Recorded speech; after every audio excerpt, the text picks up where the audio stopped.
ضروری سخت باشه چون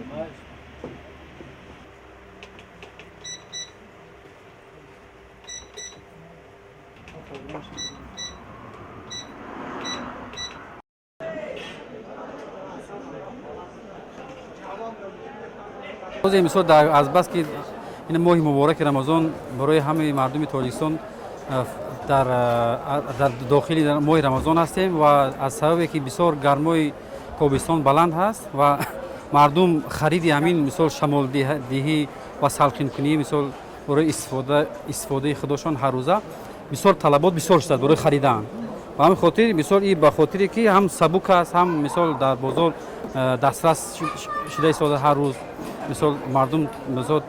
دشواری نمیکشند تا که خان میان میخرند برای استفاده هر روزشون. مثلا تقریبا چند روزه که طلبات به همین تقریبا روزی که همین ماه رمضان داخل شده اگر یک هفته شده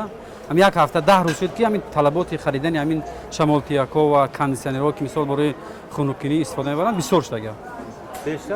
بیشتر تماما گویا که کم میخریدن تماما استفاده. بیشتر کدام نمودی همین اسباب رو میخرن باز یک مردم مثال عمر که آدمایی که زندگیشون مثال خب پولشون بسیارتره برای خریدن وای دارن